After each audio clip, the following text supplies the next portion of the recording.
me causa espanto. Eu acho que o Brasil está profundamente adoecido moralmente.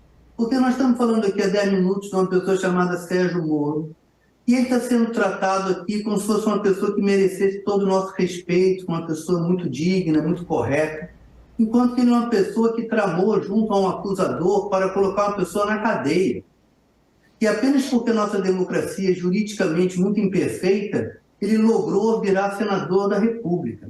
Então é feita uma ameaça à vida dele, que é um fato profundamente lamentável. Ninguém tem que ser ameaçado de coisa alguma. Mas me desculpem, milhões de brasileiros são ameaçados de morte todos os dias pela pobreza em que vivem, pela proximidade que são obrigados a viver com o crime organizado, e agora este homem moralmente desqualificado recebe toda essa atenção, porque ele agora foi vítima de uma ameaça também. Espera lá, eu acho isso uma doença brasileira. Eu estou muito mais preocupado com milhões e milhões e milhões de outras pessoas que estão permanentemente ameaçadas e que não serão noticiadas aqui, nem em outro lugar nenhum, porque não tem o prestígio Pedro, que o poder traz para as pessoas. Esse é o meu ponto de vista. Por isso que eu digo, há uma questão de linguagem.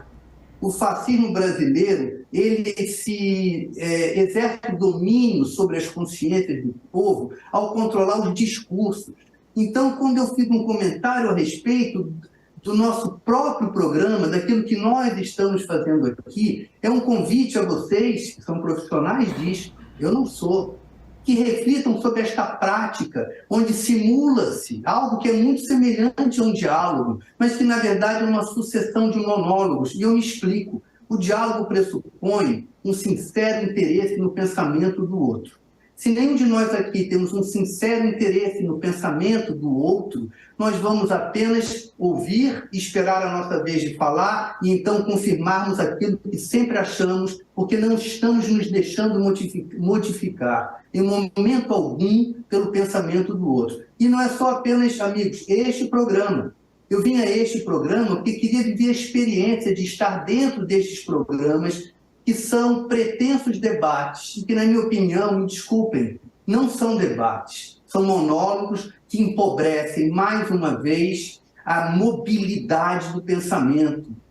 Pedro, posso pontuar? Eu, da minha parte, brevemente, estou profundamente interessado, sim, no que você está falando, e por isso quero estabelecer aqui uma troca e um diálogo, porque eu acho que existe uma resposta para esse questionamento que você coloca, que não coloca uma notícia dessas, ou a escolha de dar essa notícia numa luz tão ruim. Veja, você tem uma opinião muito negativa sobre o Sérgio Moro, perfeito, direito seu.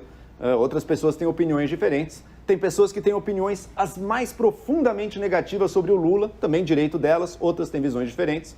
Agora, Lula, Sérgio Moro, eles são representantes dos brasileiros. Um é presidente da República, outro é um senador brasileiro. Não, eu estava rindo aqui porque é engraçado, o colega está com dificuldade que a voz faz um eco, né? E às vezes o eco da voz da gente realmente atrapalha o nosso próprio pensamento. Eu achei só simbolicamente engraçado isso. Mas eu queria dizer, se vocês me permitem, que acho que a dificuldade de diálogo é algo natural do ser humano, sabe? E eu trabalhei em televisão a minha vida inteira, então, assim, não sou jornalista, não tenho o hábito que os colegas têm de estar todos os dias dando notícias e tal, mas tem um hábito muito grande com a comunicação através do meio eletrônico, sabe? E o meio eletrônico, para quem está assistindo em casa, ele cria uma dificuldade ainda maior de ser permeável à ideia, que não é a ideia que você já tem. E nós estamos falando do Brasil como se o Brasil não tivesse vivido nos últimos 6 anos sob um regime muito agressivo à democracia, entende? Eu acho que não podemos mais falar do Brasil como se o Brasil não tivesse botado na presidência da República um torturador, um homem que defende a tortura, e que até hoje há milhões e milhões e milhões de brasileiros que defendem um homem que defende a tortura. E nós tratamos desse fato como se ele fosse um fato corriqueiro da nossa vida democrática. É bom lembrar que Sérgio Moro foi ministro da Justiça de um regime fascista. Então, quando falarmos de Sérgio Moro, não podemos, não é uma questão meramente de opinião, eu gosto ou não gosto, não, é uma questão de fatos. Ele foi ministro da Justiça de um regime liderado por um torturador. Ou eu estou dizendo uma inverdade?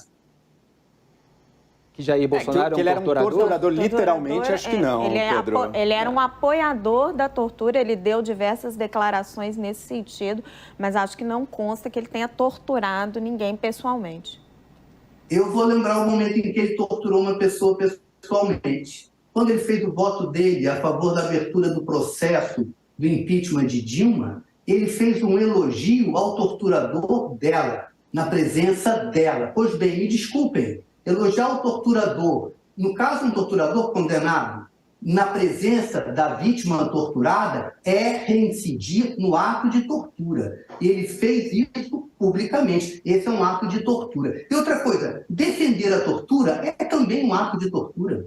Então, ele é um torturador. E Sérgio Moro serviu ao torturador. E, no entanto, nós estamos discutindo aqui se Lula falou, se Sérgio Moro, isso e aquilo, como se Sérgio Moro fosse uma pessoa que merecesse o nosso respeito. Me desculpem, Sérgio Moro é uma pessoa desprezível, não é uma questão de opinião. Ele foi ministro da Justiça do governo de um torturador. É isso que me espanta, que esse debate, como eu digo, fique fingindo que que o Brasil não passou pelo que passou. O Brasil não é o mesmo que era antes. O Brasil tem que olhar na sua própria cara e ver que é um país fascista, um país que botou na liderança um homem torturador.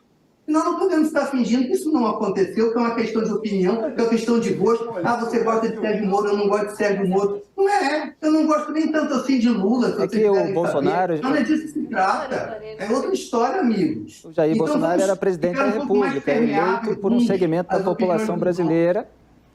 Evidentemente, tem declarações dele que todos nós criticamos aqui, o passado, que aos poucos também foi sendo revelado, tudo como a gente faz ao longo de cada governo. Sim, amigo, que nós só não sofremos um golpe de Estado efetivo porque Donald Trump não se elegeu nos Estados Unidos.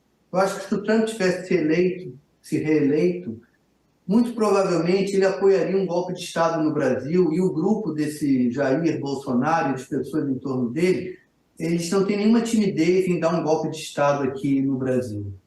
E eu vejo essa nossa conversa aqui, que é uma conversa que a gente humanamente tenta descontrair, porque ninguém aguenta ficar tão preocupado e tão sério o tempo todo, mas eu, sinceramente, não tenho vontade nenhuma de me descontrair quando o assunto é esse.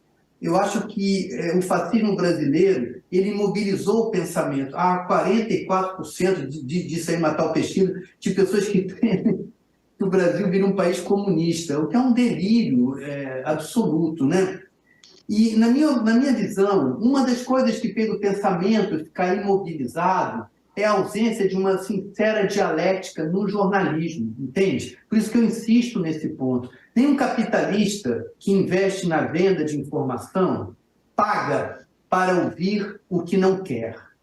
Nós, jornalistas, aqui eu estou sendo irônico, eu não sou jornalista, temos que botar na mesa do público a opressão que nós sofremos dos nossos empregadores.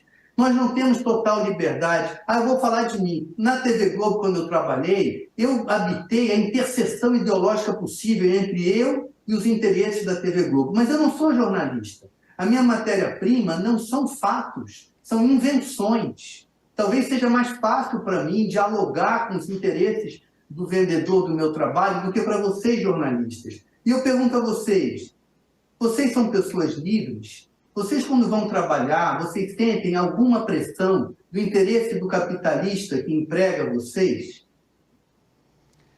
Olha, está na hora da entrevista, o ministro chefe da SECOM, Paulo Pimenta, está no ar aqui com a gente. Houve um pequeno atraso aí para começar essa entrevista, agora ele está disponível.